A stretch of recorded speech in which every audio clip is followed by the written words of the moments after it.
అట్లా ఆ భీమసేనుడి మాటలు విన్నటువంటి ఆ వృషకేతువు, మేఘవర్ణుడు వాళ్ళిద్దరూ కూడా ఒకరి ముఖం ఒకళ్ళు చూసుకున్నారు.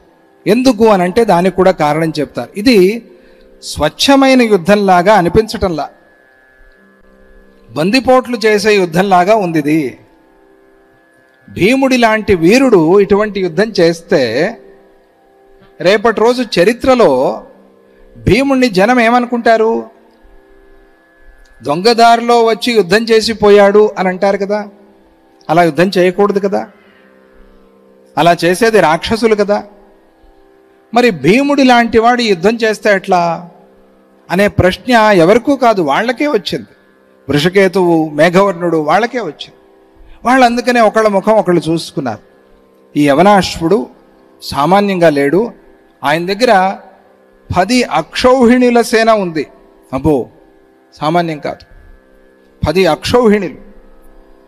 ఆ రోజు మహాభారత యుద్ధంలో విన్నాం కదా, కురుక్షేత్ర యుద్ధంలో.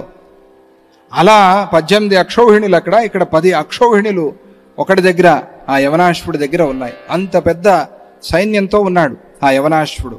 ఆ సైన్యంతో రాజ్యాన్ని పాలన చేస్తూ ఉన్నాడు. ఎవరు? ఆ యవనాశ్వుడు.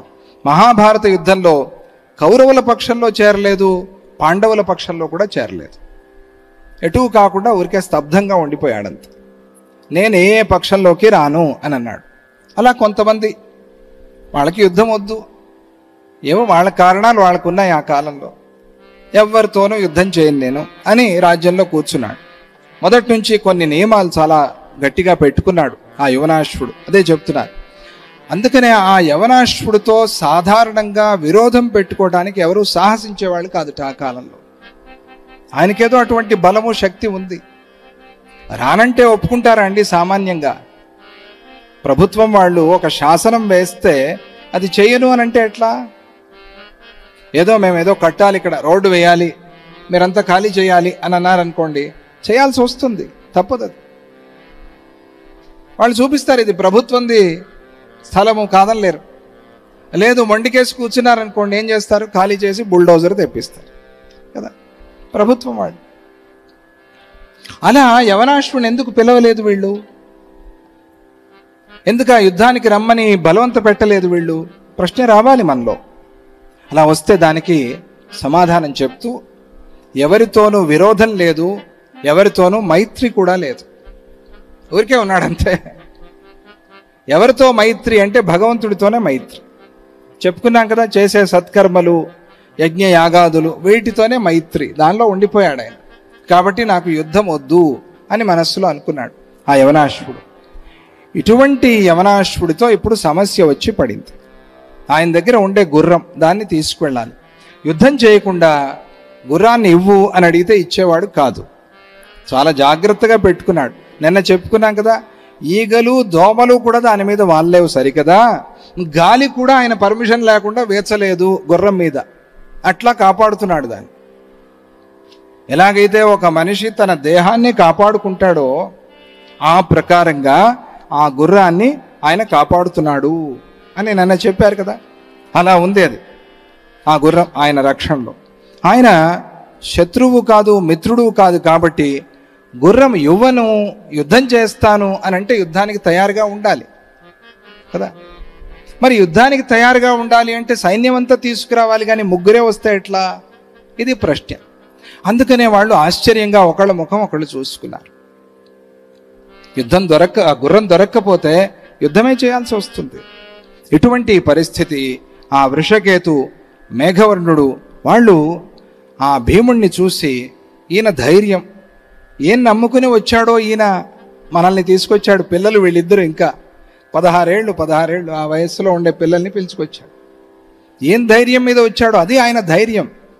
గాలి వీచేటప్పుడు, వచ్చేటప్పుడు ఎవరి సహాయంతో వస్తుందండి? ఎవరినైనా అడిగి వస్తుందా? వచ్చింది ఒకసారి తుఫాను గాలి వీచింది అంతే, ఎవరిని అడుగుతుంది? అలాగే భీమసేనుడు అంతే, వాయుదేవుడు ఆయన, ఆంజనేయ స్వామి చెప్పుకున్నాం కదా. అందువల్ల ఎవరి సహాయము లేకుండా భీమసేనుడు వచ్చాడు. ఆయన చూసి వీళ్ళు ఆశ్చర్యపోతూ ఉన్నారు. ఇక్కడ వీళ్ళు ఆ భీముణ్ణి, వృషకేతువుని, ఆ మేఘవర్ణుణ్ణి కూడా వ్యక్తిగత హోదాల్లో పంపిస్తాము అని అనుకుని ఎవరు? కృష్ణ పరమాత్మ, యుధిష్ఠిరుడు. వీళ్ళని వ్యక్తిగతంగా పంపించారు. యుద్ధం వద్దు. ఆలోచన చూశారు ఎంత బాగుంది. ఇప్పుడు సైన్యమంతా ఇచ్చి పంపిస్తే యుద్ధం మొదలవుతుంది. ఏమవుతుందో తర్వాత? ఎందుకు మళ్ళీ యుద్ధం? అప్పుడు మళ్ళీ ఏడుస్తాడు యుధిష్ఠిరుడు కూర్చుని. ఇప్పుడు ఏడ్చేదే అందుకని కదా, యుద్ధం అయింది, ఇంతమందిని చంపేశాను అని కదా ఏడుస్తున్నాడు. మళ్ళీ ఏడుస్తాడు. ఆ పరిస్థితి వద్దు అని అనుకుని కృష్ణ పరమాత్మ, యుధిష్ఠిరుడు కూడా వీళ్ళ ముగ్గురిని మాత్రమే పంపించారు. అక్కడ భీమాదులు మేము అన్నగారి మీద ఉన్నటువంటి ఆ భక్తితో అశ్వాన్ని తీసుకువెళ్తున్నాము అని తమ పేర్లు చెప్పుకుని, నేను ఇదిగో భీముణ్ణి వచ్చాను అని చెప్తారు.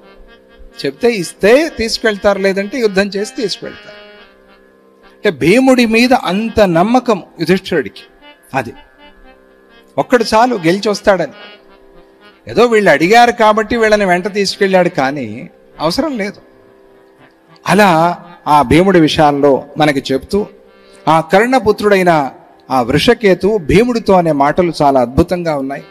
బాబాయ్ కదా ఆయన, బాబాయ్తో అంటున్నాడు, బాబాయ్ భీమసేనుడు కర్ణుడి పుత్రుడు కదా, బాబాయ్ గంగా తీరానికి చేరిన అటువంటి వాళ్ళ పాపాలు నశించిపోయినట్లుగా యుద్ధంలో మీ ముందుకు వచ్చిన శత్రువులు ఎవరు కూడా నిలబడరు.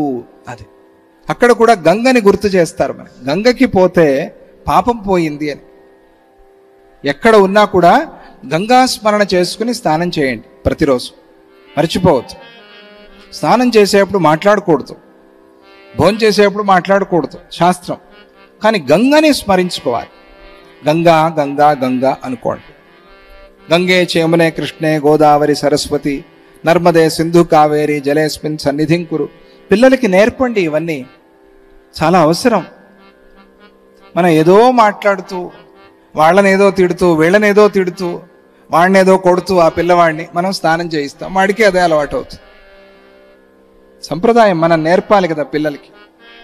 గంగా స్మరణ చేస్తే, గంగా స్నానం చేస్తే పాపాలు పోయినట్టుగా. అన్నా బాబాయ్ నీ దగ్గరికి వచ్చిన వాళ్ళు నిలవరు, వృషకేతు చెప్పిన మాట. అలాగే కాలకూట విషం అనేది రుద్రుడి ముందుకు వచ్చేసరికి పరితాపాన్నంతా కూడా పోగొట్టుకుని ఎలాగైతే శాంతిస్తుందో, తనలో ఉండేటువంటి ఆ కాల్చే స్వభావాన్ని కూడా విడిచిపెట్టేస్తుందో, అలా నీ ముందుకి రాగానే శత్రువులంతా ఓడిపోతారు అన్నయ్య. అంతేకాకుండా కాముకా విషయైస్తావత్ బాధ్యంతే ప్రాణినో భువి యావద్ వస్తు విచారేణ సంగత న భవంతి తే. ఇక్కడ మనకి కథ చెప్తూ కథతో పాటుగా విషయం కూడా చెప్తారు. అది చాలా ముఖ్యం. కథలో విషయాలు కూడా తీసుకోవాలి మనం. విషయం రాకపోతే కథ వల్ల ప్రయోజనం లేదు. కథ ఏముంది, ఇగో ఆ గుర్రం తెచ్చారు, తర్వాత యజ్ఞం అయింది, ఆ యజ్ఞంతో యుధిష్ఠిరుడి పాపం పోయింది, ఇదే కథ, అయిపోయింది కథ. ఇలా చెప్పకుండా ఇన్ని అధ్యాయాలు ఎందుకు చెప్పారు జైమిని?